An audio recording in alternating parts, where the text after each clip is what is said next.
They were the prophets. They were the prophets. Okay.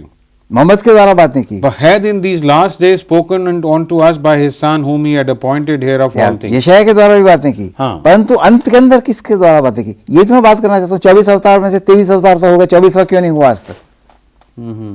24 अवतार तो 3000 साल में हो गए और 24वां अवतार 5000 साल में नहीं हुआ आज तक. कहाँ है वो 24वां अवतार? निष्कलंक अवतार. कौन है निष्कलंक? सब तो मैंने आज शंकराचार्य जी से ही बार पूछा, सूर्यानंद जी से एक बार, जो द्वारका के शंकराचार्य थे, उनसे पूछा. मैंने कहा जब ये बात है तो मुझे बताइए कि निष्कलंक अवतार की प्रतीक्षा हम कर रहे हैं ना, तो इसका मतलब पहले जो अवतार हुए वो निष्कलंक नहीं थे.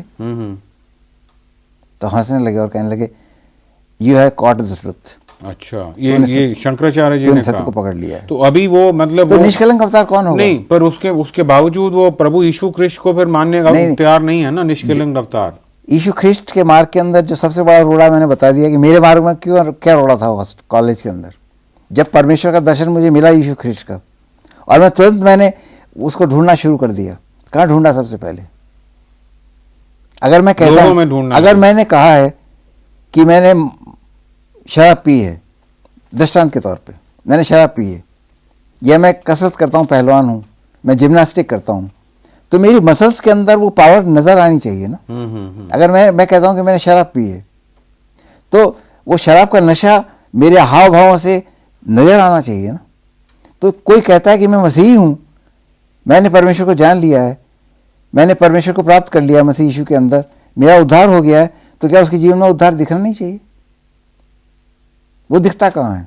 तो मुझे कॉलेज के अंदर उन क्रिश्चियन बच्चों के अंदर वो उद्धार नहीं दिखा. उनके परिवारों में जाने लगा, उनके माता पिताओं में उद्धार नहीं दिखा. मैं चर्च जाने लगा, चर्च के अंदर क्या होता था मैं बताना नहीं जाएंगे. बस अब दो मिनट हमारे पास. तो उद्धार जो नहीं मिला था समय के अभाव के कारण, मैं आपसे एक आखिरी क्वेश्चन ये पूछना चाहूंगा कि हमारे दर्शकों के लिए आपका क्या उपदेश है, खासतौर पे जो हमारे हिंदू भाई और क्रिश्चियन भाई और जो सिख भाई और जो दूसरे जो जिसने प्रभु को जानना एक धर्म के रूप में उसको जानते हैं, उनके लिए आपका क्या उपदेश? वार्तालाप का अंत यही है, परमेश्वर आत्मा है.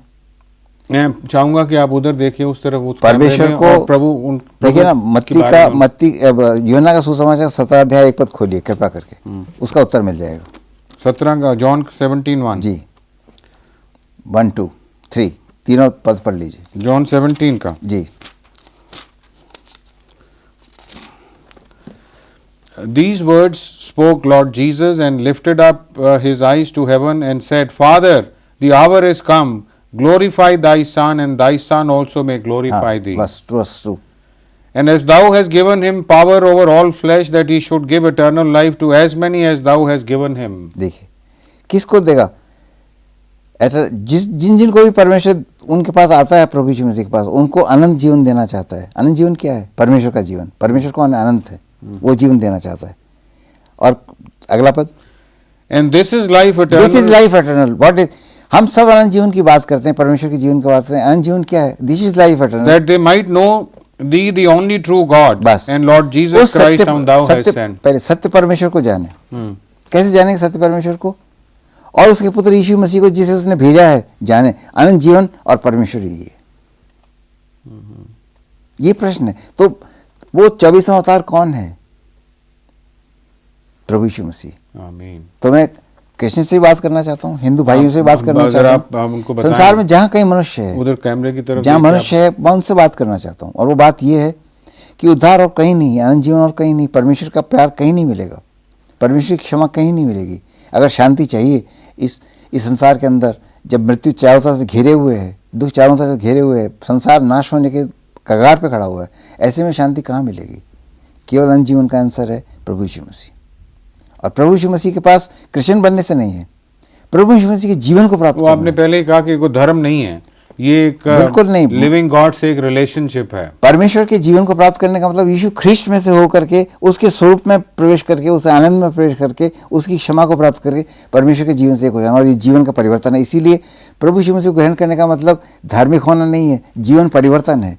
पाप से ज्योति में, अंधकार से ज्योति में आना है. वो आपको श्लोक बोलते हैं ज्योति में वाला कौन सा है, जो आपने पहले भी बोला था, इसी को कि अंधकार से ज्योति में आना. जी हाँ, तमसो मां ज्योतिर्गमय. तमसो मां ज्योतिर्गमय.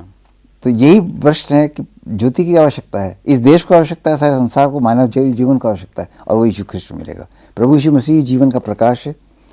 और जैसा मैं कहना चाहता हूँ, परमेश्वर का वचन कहता है, चाहे हम वेदांतों से ले लें, चाहे बाइबल से ले लें, चख कर देखो परमेश्वर कैसा भला है। आमीन। टेस्ट द गॉड, चख कर देखो।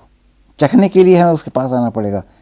ईट हिम, ड्रिंक हिम, उसके जीवन को पी लीजिए, खा लीजिए, और जब होगा उसका जीवन मुझ में से प्रकट होगा, तब अपने आप हम जान जाएंगे, संसार जान जाएगा, यीशु ख्रिस्ट पर आज तक किसी ने उंगली उठाकर दोष नहीं लगाया, किसी ने नहीं लगाया। क्यों नहीं लगाया? क्योंकि वो बेदाग है, बेदाग है। परमेश्वर किसी भी दोष लगाएगा आज तक? कोई नहीं लगा सकता। तो दो व्यक्तित्व हैं, एक वो आत्मिक है जो परमेश्वर है, और एक जो देह में प्रकट हुआ परमेश्वर यीशु ख्रिस्ट। दोनों बेदाग व्यक्तित्व हैं, निर्दोष हैं। पंडित जी, आपने कह दिया, मैं इस वार्तालाप को ख़त्म करना चाहूँगा। जैसे पंडित जी ने कहा कि चख के देखो, जब तक आप चखेंगे नहीं आपको नहीं पता लगेगा। और आम तौर पे जैसे मैं कहता हूँ कि किसी के सामने अगर 2 प्याली चाय की रख दी जाएं और किसी से पूछा जाए भाई कौन सी इसमें मीठी है, कोई भी आदमी नहीं बता सकता कि कौन सी मीठी है जब तक उसको चखा नहीं जाए। तो हमारा और पंडित जी की इस मीटिंग का मेन मकसद सिर्फ ये है कि उस प्याली को चख के देखो, और जब आप देखेंगे तो आपको पता लगेगा कि कौन सी मीठी है और कौन सी खट्टी है। इसमें कोई धार्मिक तुलना की बात नहीं है, इसमें सिर्फ ये जानने की बात है कि किस में सच्चाई है और किस में शांति का वरदान मिलेगा। क्योंकि पंडित जी ने भी चखा, मैंने भी चखा, और मैं समझता हूँ कि पिता परमेश्वर ने, जैसे पंडित जी ने कहा महामंत्रा कि God so loved the world that he gave his only begotten son that whosoever believeth on him, प्रभु ने ये नहीं कहा क्रिश्चियंस और सिख्स और हिंदूज, whosoever, क्योंकि हम सब प्रभु की संतान हैं, whosoever believeth on him should not perish but have everlasting life। पंडित जी, आपका बहुत धन्यवाद कि आपने आके हमें समय दिया और इतनी भेद की बातें बताई। प्रभु जी, मैं चाहूँगा कि इसको ख़त्म करने से पहले आप दर्शकों के लिए प्रार्थना कर दें कि जहाँ भी ये वार्तालाप सुना जाए, प्रभु जी, प्रभु की शांति उस घर में आए, प्रभु के स्वर्गदूत उस घर में आके अपने आप को। हे पवित्र पिता, तू कृपालु है, तू दयालु है, तू धीरजवंत है। तू नहीं चाहता कोई भी नाश हो, परंतु चाहता है तेरा जीवन हर एक को प्राप्त हो। धन्यवाद देते हैं। लगभग 2000 वर्ष पूर्व जब हम पापों में डूबे हुए थे, खोए हुए थे, तब तूने अपने आप को यीशु ख्रिस्ट में देदारी किया और हमारे बीच आकर के दुख सुख भोगी मनुष्य बनकर, हे पवित्र पिता, तूने मानव जीवन के अंदर होकर के हमारे पापों को अपने ऊपर उठा लिया। धन्यवाद देते हैं, तेरे उस बलिदान के द्वारा हमारा उद्धार हुआ। आज परमेश्वर इन सब प्रिय लोगों को, इन दर्शकों को और पूरे संसार की प्रजा को, जहाँ तक ये वचन पहुँचता है, अपना उद्धार दे उस कार्य के द्वारा जो यीशु ख्रिस्ट में तूने किया है। परमेश्वर पिता, हम सब पर अपना अनुग्रह प्रकट कर। पिता, तेरा वचन हम सब के हृदय में गहराई तक जाए और तेरी महिमा हो। और जैसा तूने कहा है, सत्य को जानोगे तो सत्य तुम्हें स्वतंत्र करेगा। महान पिता, ये सत्य गहरे तक हमारे बैठ जाए। पवित्र आत्मा के द्वारा हमारी सहायता कर। सब पर आशीष हो। प्रभु यीशु मसीह के नाम में मांगते हैं, आमीन। आमीन। धन्यवाद दर्शकों, आपका, आपके समय के लिए। सबको नमस्कार।